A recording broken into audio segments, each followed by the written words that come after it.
BMO, savior of the multiverse, hero of Fionna and Cake, in the first episode of Distand Lands. This is FunUntitled, where we start every podcast with a nephew. I'm legitimately considering just restarting this intro because you have made me so angry, and the vibe of this podcast has already started off to be completely rank.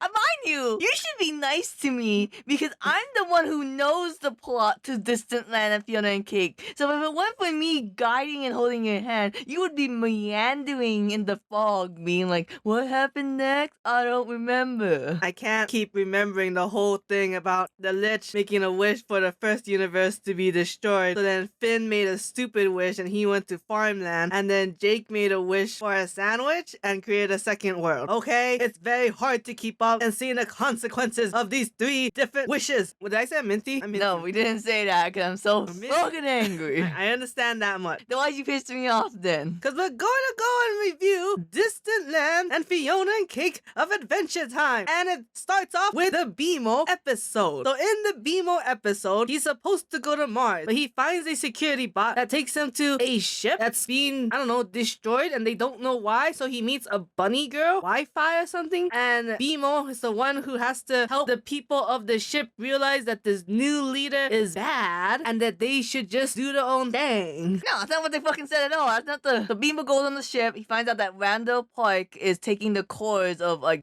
several pods and like destroying the little castle so that way that Randall Park can make his own like Eden ship, whatever. And then like Randall Park runs off and Beamo's like, well, Beamo saved the day because Beamo is a child, I guess. And they're like, hey guys, we have to work together, not do our own thing. Do your own so that we can live on this ship in peace. Well, they do their own thing without Randall Park. Yeah, and it's funny that the bunny girl Wi-Fi is like, yeah, this is my trans allegory coming out story. It's like, is that what that was? Anytime there's a teenager who is begging their parents to call them by their new name, that is a trans allegory. I do not care what anyone has to say. You tell me what straight situation that would happen. When you have a dumbass name like Y5 and you decide to go with a more like meta name Y5. No, her name was Y4 and changed her name to Y5. Oh. That's why that's the joke. And then we got to see Finn's dad in this. Wait, does that make sense canonically? Because Finn's dad, Martin, was like a douchebag in human land, then marries Finn's mom, but then gets shipwrecked and loses his memory, and then he becomes a space criminal and you find him in prison on Mars or whatever. And then he Citadel, the Rick Citadel. Rick Citadel. The Richard Reed Citadel. The whatever that reference is to. And then he gets released and then he does... I forget what he does after he escapes. He basically goes on a planet, makes fun of a bunch of tiny creatures and steals a moth that gives them the only food source and then crash onto her. Yeah. He doesn't crash. He runs into Finn and then goes off with the comet. So is this him being the space criminal? I think this is him being the space outlaw that Billy had to put in the Citadel. I forgot Billy put him in there. That's why Billy knew who he was. Yeah. That episode's okay. Hey, it really fucks with me at the end. Okay, in the beginning, BMO, I'm going to go to Mars. Well, I'll be alone again. And then some reason he goes to Earth instead of Mars, and then that's when he meets Finn and Jake, and that's revealed that this is a prequel sequel. But this is what BMO did before, with raises like 10,000 questions. Why was BMO alone? Because we know Mo and all his robots are still alive. Why was he trying to go to Mars? Why was he content with just going back to Earth, the place he originally was from? I feel like they explain it in the BMO episode why he was the only one to venture off from that area, but I don't remember what it was. 1 to 5. How would you rank this episode? Well, I mean, it's more like a 1 to 4, right? Like, whether we place this in the order? I guess, I was just gonna give it a solid 2, that's why. I mean, it's a 2. It was below average, I would say. Yeah, it's below average. But I'll say 3. I'll say 3 because it's very average. Because I think it was very interesting conceptually, but I think plot-wise, it wasn't really there. I'll give it a 3. Then we move on to the second episode, Obsidian. I think it's the only name I know. Yeah, I don't know what the other ones are named. Harry Potter ripoff, maybe? Which is Marceline and Bubblegum, and they have to go back to the See-Through Kingdom. Kingdom. For some reason, it's Glass Kingdom with See-Through Princess. Weird. Kind of like how Candy Kingdom with Princess Bubblegum. I feel like they wanted to make an STP joke. I also like to make STD jokes. No. Standard temperature and pressure. Oh. Anyways, so they go back to Glass Kingdom to make a lava dragon not be so angry because there's a little glass boy who had to find Marceline, and Marceline was like the hero hero and like a folktale legend. But when they go there, Marceline's song that did in the first place did not help in the second place, and Bubblegum has to try solve it, but Marceline is like, no, I gotta go back to where I was in the first place, which is when I was super angry, and you find out a bunch about like her and her mom's past, kind of. Rebecca Sugar.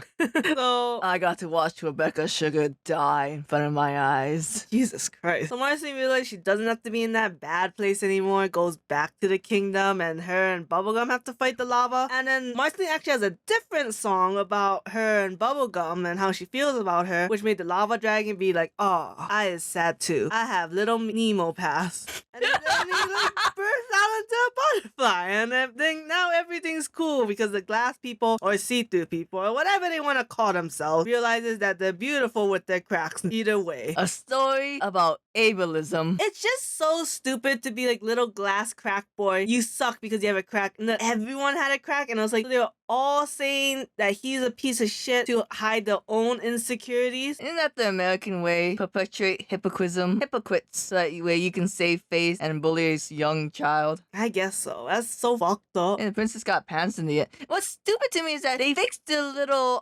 glass kiln and they couldn't fix all the fucking cracks. Well, did the cave not just implode on itself? Oh, did it? I feel like because of the whole force field going maximum power and just kind of like destroying the whole thing. At least go fix that shit. And then you got to see Finn as a twink. So I would rank Poseidon.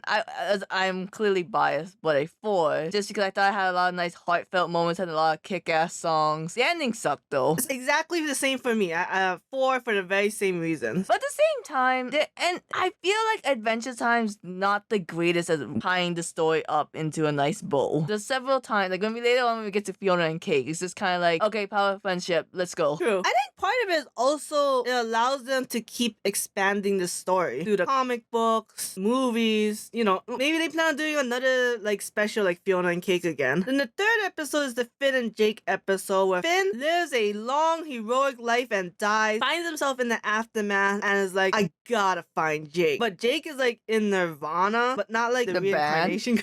No. And then Finn has to fight the Lich because the Lich made this whole thing about how he manipulated Death and Life's son. I don't exactly remember why it had to be him specifically. Because he was like a freak of nature or something. Right. And I guess he just wanted the power of life and death to, I don't know if it was now was to come back to life. The Lich was one of the weirdest antagonists of Adventure Time because he was just like, yeah, that guy's just batshit Wallywank evil. But it's weird because it seems like he has a lot of depth to him, right? Because he's the Lich, he was there when the explosion happened, he is the last Scholar Globe, or whatever you pronounce it, that god. And then it was just like, nothing really happened. Whether he accomplished his goals or not, nothing happened. Not even a power for Finn. I'll give it a 4, but I would give it a 5. Amazing. Because, not that I think it's a perfect story, but I thought just from beginning to end, it basically made sense, and it was about the main characters. If it's not about the main characters, I don't really understand the point of the story. Now, that sounds like a dick thing to say. That's just my personal feelings. Because Adventure Time is about Finn and Jake, even though they are also arguably the least involved or invested characters you could be in. But I thought it gave them much more depth to their characters and their relationship. And then the last one, Peppermint Butler, which throughout the series of Adventure Time clearly has more to him than any other side character outside of the main 5. He's a wizard of the black magic or dark magic. He was friends with Death. Wasn't he part of the ones who like wanted to reincarnate the Lich or something? I don't think so. There was a small group that he was. No, he wasn't part in of. that. Oh, okay, whatever. But there's so much to him, right? And you get to see it kind of it through how his new childlike self is gonna go back and become a wizard as great as Peppermint Butler again. But this is just the most cliche story of all time. He joins a school, he's a misfit, he gets bullied, but he's actually really good at what he does because he has an ancient spirit inside of him. A JoJo stan, you might call. And then like the teachers who are actually the bad guys want to take Peppermint Butler's powers because Peppermint Butler is not just like a wizard of the dark arts. He is like the man, the demon, the evil. Wait, well, I guess he was the evil that was supposed to rise up the Titan body that was buried under the school. Very the Owl House, right? It got too contrived at the end. I would give this a 3, the most average episode ever. I give it 2 because I just think it's so cliche and so just run of the mill that I was almost like, of all the episodes, this one you just didn't need. Like why didn't they just do a Simon episode? I think they knew Fionna and Cake was coming. Maybe. So, as we said before, let's rank the episode. My personal ranking, I would put the Myceline over Obsidian, but that's because I'm obsessed with Myceline. Then I would put the Finn and Jake because I, honest to God, was just kind of irritated by Tiffany. And it really did perpetuate that Finn does not have a relationship with Jerome. Yeah. Did not give a shit. Then I would put the Peppermint Butler story, and then I would just put BMO dead last because I really hated the fact that BMO's like, you can't do it, BMO. You're a child. And the resolution was him going to Earth and just being treated like a child by Finn and Jake. Yeah, that is weird. But my list is still different. Mine is Finn and Jake, Poseidon, BMO, Peppermint Butler. Damn, bitch. It didn't say anything. There's nothing about the Peppermint Butler episode that says anything about anyone and is ever gonna like come back, really? I mean, except me as Peppermint Butler as a character. I guess you're not an Abacadania fan. No, I'm not. I guess the rainbow powers was lost on you. A hetero. What rainbow powers? He had like really stupid rainbow like party trick powers. Oh yeah, that was the thing about the Peppermint Butler episode. But Kadabra, the annoying girl, her whole thing was that she didn't want to do magic. She wanted to do close-up magic. But then she defeats the evil with magic. So it's kind of like, okay, so your whole thing is worthless because But close-up magic is nothing and you need to know magic. Yeah, well. Useless episode. Anyways, gonna get into the meat, the controversy of this episode, which is the review of Fionna and Cake. So you cut in and you see, I believe she's 26-year-old Fionna, and she's living her life as like a deadbeat good for nothing who can't keep a job. Jeez. She went through 5 jobs in 1 year, and she can't pay her rent. Like, but that doesn't make her good for nothing. She's good. Well, doesn't make her a deadbeat. Oh, okay, I guess she didn't abandon no kids. Yeah. She did leave Gumball, hanging a lot. Oh, that's an adult. Okay, well, Making a flake and a deadbeat are very two different things. Okay, she's a flake then. And she's like, I wish I was Ika-sided to Sailor Moon already. But instead, I have to watch Cheers 24/7. Which is not bad of a show if you've actually seen it. Yeah, but you 24/7 though. You think Simon watched any other show than Cheers? The Ice King only watched one show. And you and I both don't even know why it's Cheers. I think it's just the opening. I think it's literally just the line, you want to be in a place where everybody knows your name. It's the whole multiverse looking for people of the same name. Oh. So yeah, it's a modern day AU. Cake is a normal cat. Which a lot of people point this out already. Kind of shitty that the Lord Monochrome guy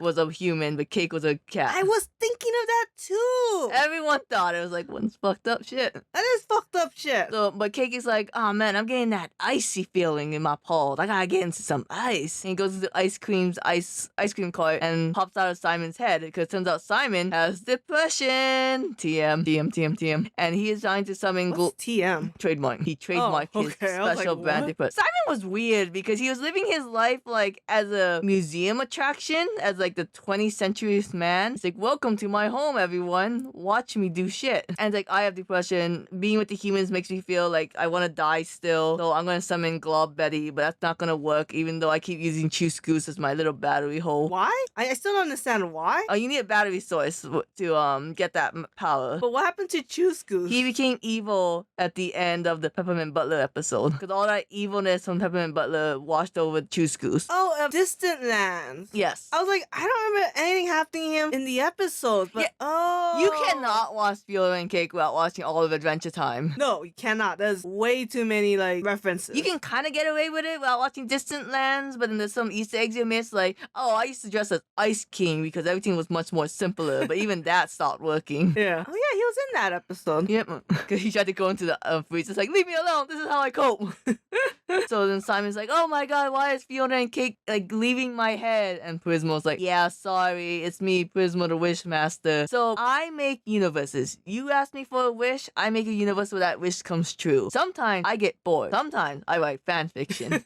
I'm not the most original writer, so I made a whole gender bent version of Finn and Jake, and I hid that universe in your noggin. But because like you became a normal man, that world also lost all its magic, and so you guys are kind of fucked. And now we're gonna get audited by Space God, the Scarab. The Scarab. Blah, blah, blah, blah, blah, blah. And Fiona's like, how do we stop that and get magic back in our world? And Simon's like, I have to cure my depression by basically lobotomizing myself and becoming Ice King again. Yeah. Yeah, basically. They go universe to universe, and Scarab's like, not on my watch, bitch. I'm gonna chase you down. And we won't talk about every world, looking at baby world.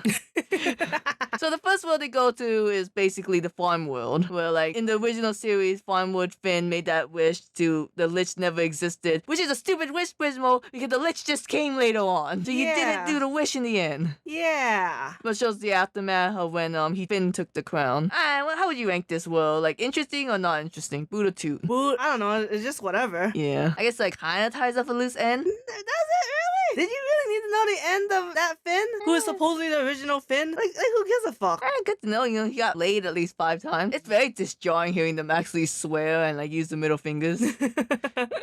I know that they fuck now. Yeah. Oh yeah, that reminds me. We do see present time Finn. He got jacked. That is true. And he is fucked up over Jake's death.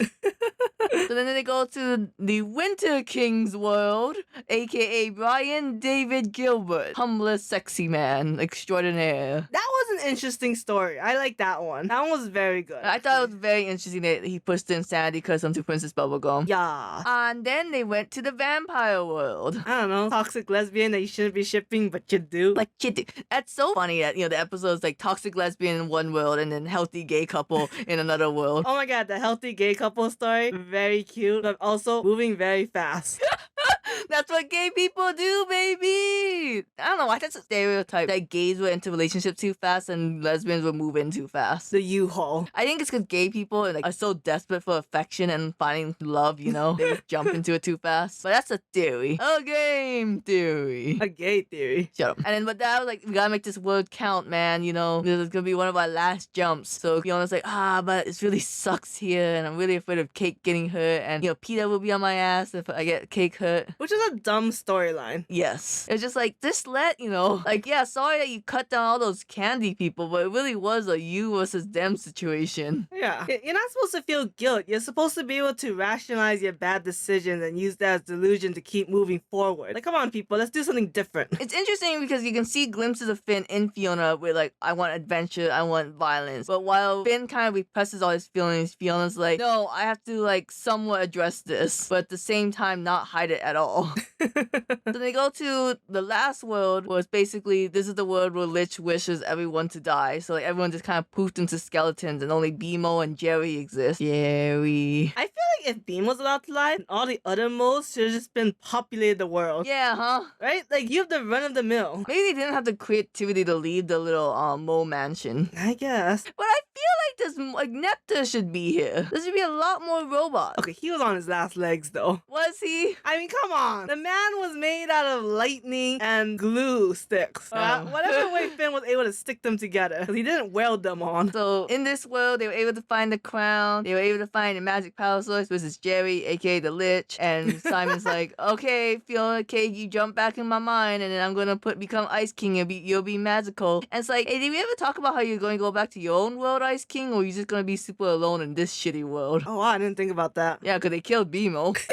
So, like, literally just alone. You'll find the other moles? But then Glob Betty was like, oh, I think the fuck not. Simon, what the fuck? I'm gonna make you go through a whole episode to show you how we were a toxic Yuri couple. You thought the vampire story was a toxic Yuri? No, we were the toxic Yuri couple. I gave up everything for you, and you still have fucking depression. I don't understand why she would put Simon in the Finn reincarnate body. Why not put Simon in the Simon reincarnate body? Because I can only think of the meta reason of they didn't want to think of Simon's reincarnate, Because the writers were lazy and it made no sense to bring them back? Hey man, there's only so many times we can show Beth and Shermie, okay? It's one of the weird times. I was like, what the fuck are you talking about? I was like, oh wait, never, I got it. That's the real name, not Finn and Jake reincarnate. Still kind of, I don't know why. It shouldn't be. It kind of fucks with me to reincarnate as your child. I mean, after a while, they ain't blood related to you no more. Okay. So then, that one I was like, okay, Minty, before we watch Fionna and Cake, I do need you to hear all of Jake's family tree, because I feel like you're gonna miss this Gideon reference if I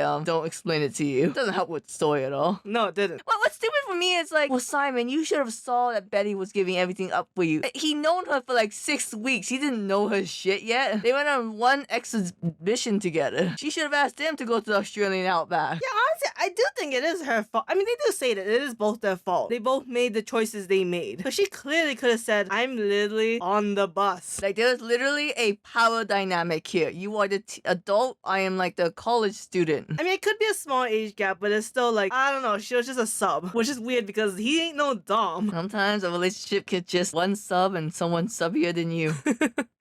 It's just Dom and sub by relativity. So Fionna and Cake goes back to their world, and then Scarab's like, I'm back, bitch, with that audit. And he starts fucking up everything. And Fiona's like, hey, Simon, our world pretty much gonna get destroyed. But you know what? We're all gonna die as who we should be. So don't put that crown on, Simon. Go get a bagel. I'll talk to you later, Simon. And Simon's like, God, Betty, I don't want this responsibility. What do I do? And then the biggest fucking Deus Ex Machina comes. And it's just like, here's a dandelion. It'll make this world canon. And that way Prismo can be like, yes, I can put my grubby hands all over it and fix everything with no real consequences. This is what made Fionna and Cake just terrible. This whole ending, this whole Fionna gets the real world, but her magical cat and some other magical elements. Like, that makes no sense. Either it's the real world or the fantasy world. Either the real world where she realizes that her world is fine, or the fantasy world where she realizes that this is where she's meant to be. Don't give me this hybrid of everyone gets everything they want. Like, that's just stupid. What I thought was stupid was like Scarab's like, now that you're a canon universe, you understand you're gonna have to face the same problems as other canon worlds? And Cake's like, that just sounds like real to us. And I'm like, what canon problems? Like, is famine gonna hit? Is like economy, like inflation gonna hit? Could these not hit even if they weren't canon? And I'm also like, okay, Scarab is right though. He did everything correct, and yet he's still getting punished. Now the dude should have let it go. And I know they made him a baby wishmaster in the end, but he was right. He was supposed to do what he was supposed to do, and then he gets fucked over in the end. I think it's stupid too that like, okay, the boss was like, I kind of know something's up, so I'm gonna give you a chance to go rectify it. I'm watching. I close my eyes that this is a non-canon universe. I open my eyes when I see that you're trying to repo a canon universe. It's like, okay, so we're just picking and choosing then. And who is the boss? The only hint we have is this clearly some kind of yellowy gold color, kind of like Jake's body if you think about it. But also he has one angel wing and one devil wing on this telephone. Like, I'm very curious to know who is the boss, because it seems like someone like Globe, the god of chaos and disorder, is like one of the higher ups, but probably not part of his hierarchy, but he's, high standard. So who is like his contemporaries, his equals? I like to imagine, because Bandit's voice actor's in it from Bluey, I like to imagine it's Bingo. He's just like, yes, I think everyone's being mean to Scarab, so I think Scarab should be able to go. And Bandit's like, alright, I'm still going to take his legs. No! Alright, he gets to keep his legs. Also, why is it that the other deviants have like, I mean, I get that it's a joke, but they should have legit reasons for why they were captured. Yeah. Because playing games on your work computer is a bad thing, but I mean, come on, Prismo and the Cosmic Owls were considered deviants that needed to be captured. Because you just make Scarab seem more like a joke over and over again. Like, what was that 9 to 5's job? Oh, I get the joke now. The joke upon the joke. But you know what I mean? Yeah. Like, I get that it's funny, but let's be like, let's be clever and meaningful. Yeah. Like, how dare you? I was just playing games on the job. And like Scarab's being like, you let a whole universe die because you wasn't paying attention. It was gonna die without me anyways. Yeah. Something like that. So I just think Fionna and Cake, honestly, just take the Fionna and Cake out of it. Because clearly the writers just want a story about Simon. Yeah, I said this before. I really hated Cake's character. I hated how, like, in the beginning, it's like, I'm a house cat. I'm gonna ruin all these people's lives at this marketplace and be like, well, I'm the victim here. I hate how Cake always just, like, lashed out at Simon and Fionna. I thought Cake brought absolutely fucking nothing unless it was in the vampire episode. I like Cake. Cake can suck my ass. I didn't like Fionna. Oh, well. Because she's the human of the show, and I don't like the human of the show. And what I mean by the human, it's like, I don't like Steven Universe of Steven Universe. Because they don't do shit except bring in this emotional drama that's very pointless and arbitrary, and it's just like, oh, well, it's just to the age or to that the human. And it's like, I ain't watching a show about fucking humans. I'm watching a show about aliens, fantasy creatures. Like, put it in their perspective, not in the fucking perspective that makes them relatable and the shit that I'm trying to escape from. So overall, I wouldn't really recommend Fionna and Cake unless you were a giant Adventure Time fan or a giant Ice King fan. I feel like if you've watched all of Adventure Time and Distant Lands, you just, like, kind of like MCU, you just have to keep watching. You say that, but I'm still not watching that Ant-Man We movie. gotta watch the Ant-Man movie. So join us next time where we talk about our favorite characters and probably our least favorite, because probably that one's going to be more interesting for you to listen to. Kind of.